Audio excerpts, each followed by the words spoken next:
Hello everyone and welcome to a most exquisite game from round 3 of this year's Sharjah Masters, and what makes me extremely happy is that so many of you started recommending this game as it was still being played. So you guys had no idea how it was going to finish, you had no idea there was going to be such a modern day miracle, modern day brilliancy, but yeah, I mean the variation that takes place in this game does not fall short from some of the greatest games that were ever played.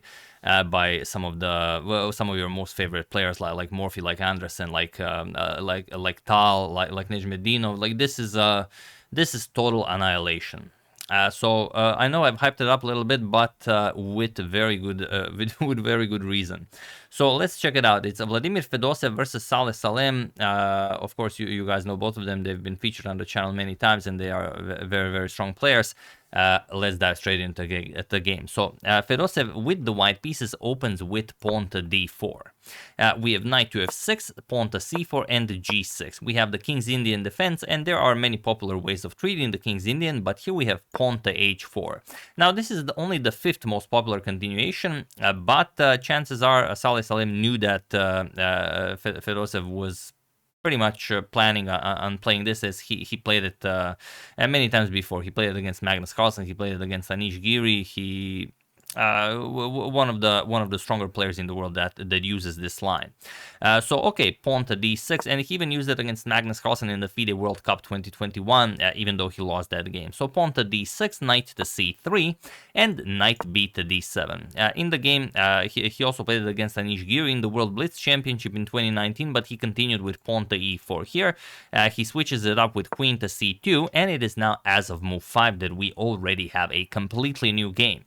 So okay, pawn to c5 makes sense. You want to fianchetto the bishop and put pressure on white's center. We have pawn to d5, and now pawn to a6. We have pawn to e4, and now, as if you were playing a Benko, pawn to b5.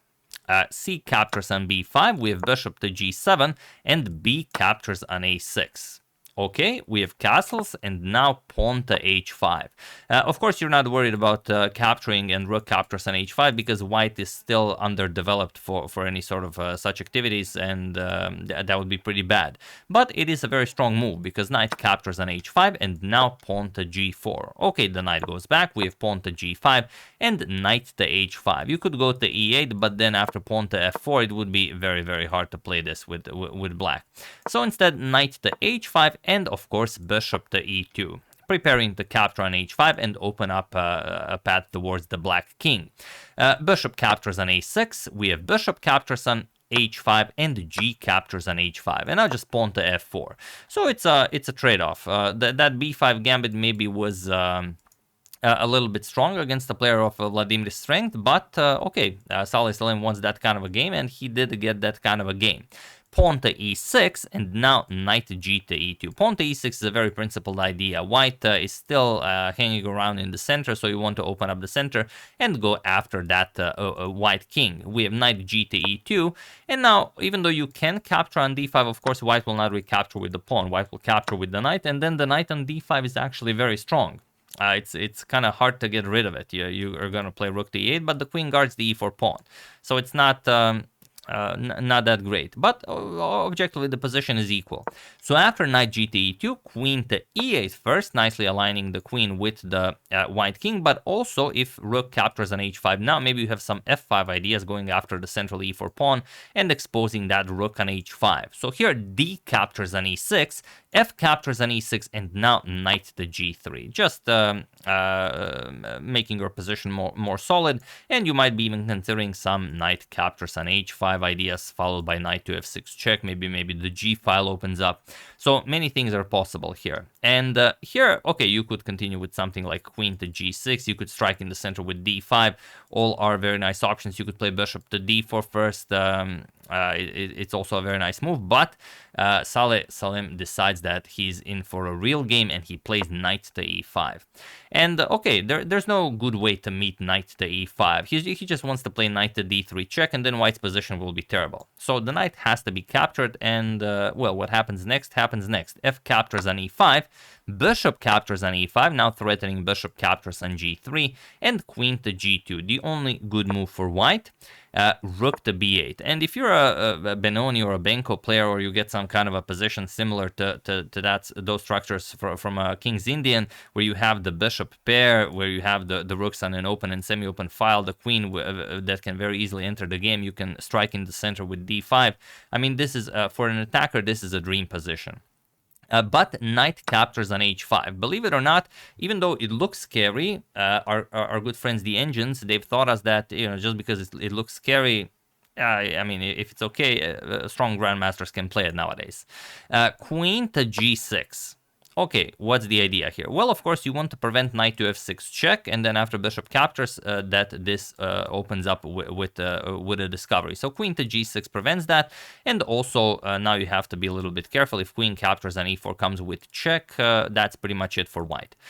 Bishop to e3 by Vladimir, and now pawn to d5, just striking in the center, making sure that you cannot ignore this as d4 is coming. So what's your option here? Well, you could play something like bishop captures on c5. Looks like a reasonable thing to do, and you would not be wrong if you play this. Let's say rook captures on b2, a rook sacrifice. You attack the queen and open up a discovery on the knight, because now nothing defends this knight.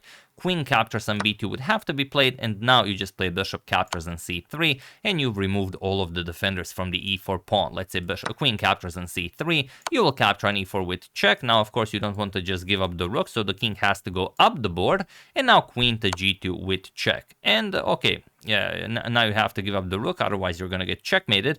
King to c1, queen captures on h1 check, king to c2, and now you get this position where, well, it'd be... Okay, your rook is hanging. If you could play rook to c8, that'd be great, but queen to g7 will be checkmate, so you kind of have to play something like queen to e4 check and go for a repetition, or even you play queen captures on h5, but then after bishop captures on f8, it's actually white who's winning here.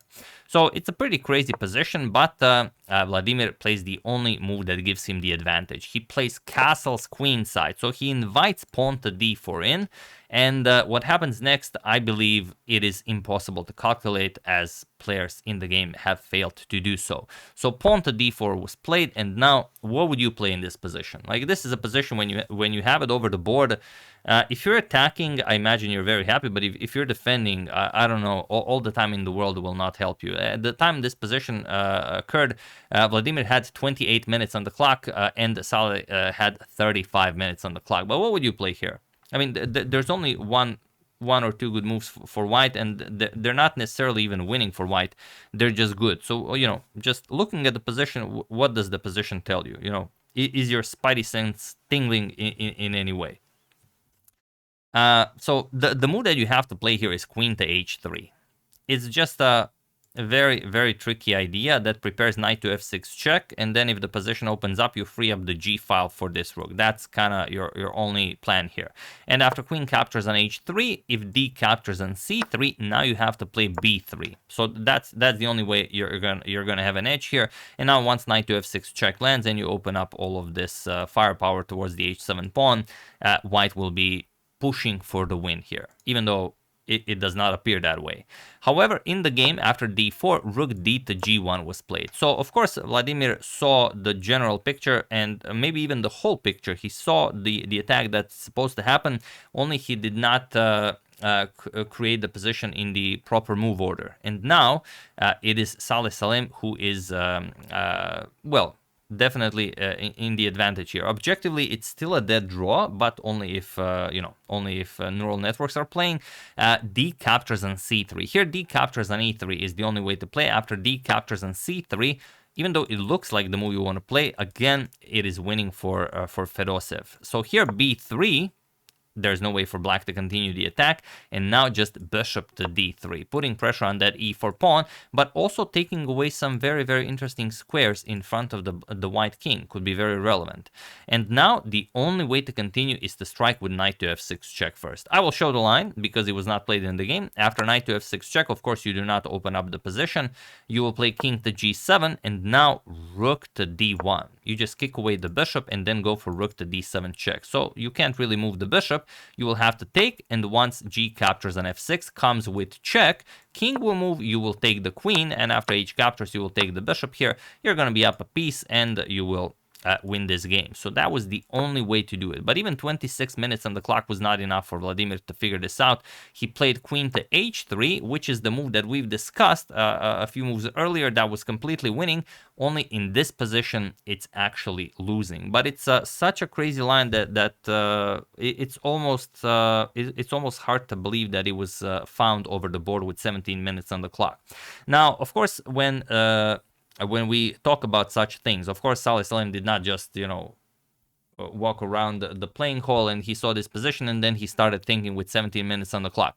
He was playing this entire game, pushing the game towards this position, and he probably had it prepared. So what happens next is like I said, nothing short of a Morphy game, of an Anderson game, of a Tal game, of a Nejmedinov game. Feel free to pause the video and win the game for Salem while I give you a couple of seconds.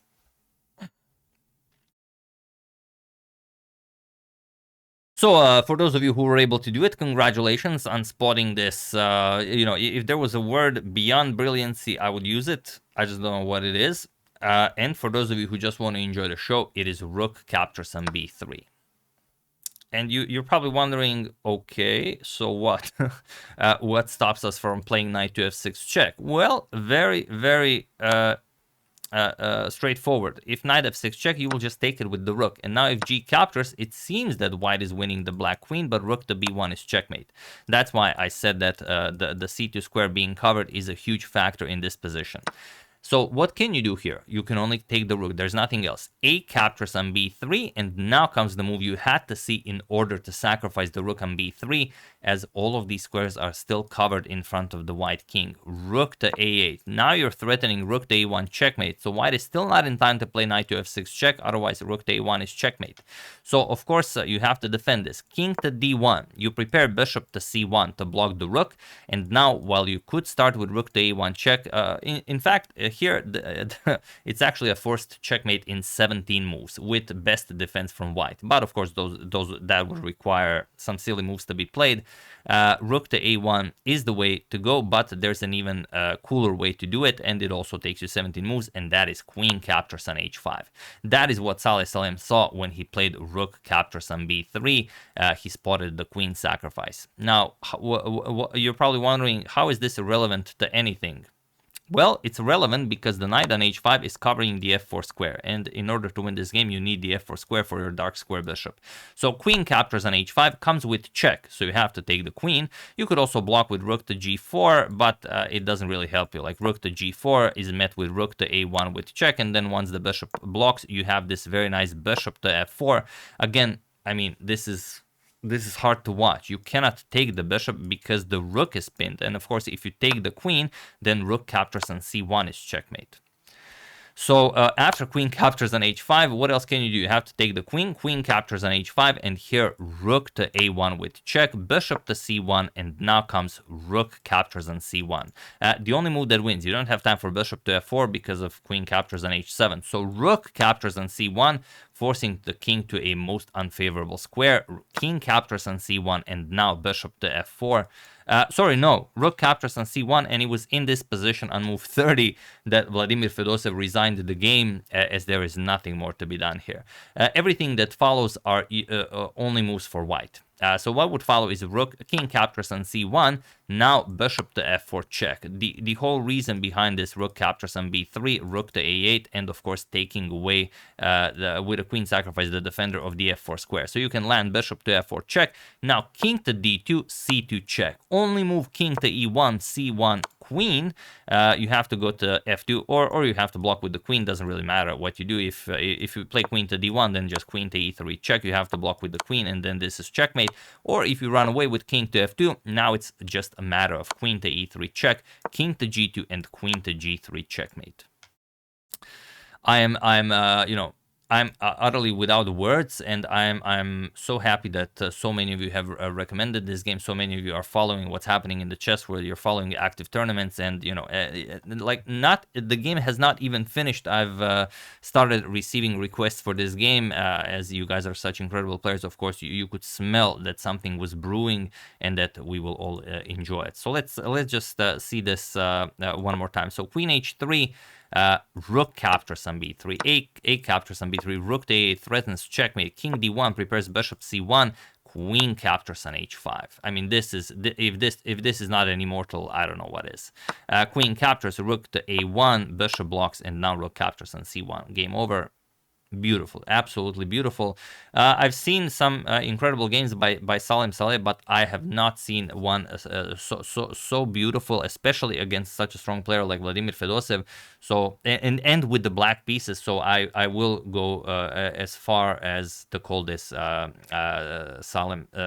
Saleh's Immortal game. So yeah, that's the game. I hope you guys enjoyed it. I don't know how to follow up such a spectacular game. You know, please recommend more such games. I will also be looking for them. But yeah, this will be hard to top, and it's only round 3 of the Sharjah Masters. So I mean, I'm very much looking forward to what happens next. Yeah, that's the game. Hope you guys enjoyed it. I would like to thank a friend at the library, Yomis Barban, Jair Lero, Michael LeBlanc, and Gerhard Hinkelmann for your contribution to my channel. Thank you a lot. I really appreciate it. As usual, you can check 2 of my previous videos here. Thank you for watching, and I will see you soon. Continuing to check up on your wonderful suggestions, hopefully as nice as this one, and whatever else happens in the chess world. So thank you all. I will see you soon, and have an excellent rest of your day.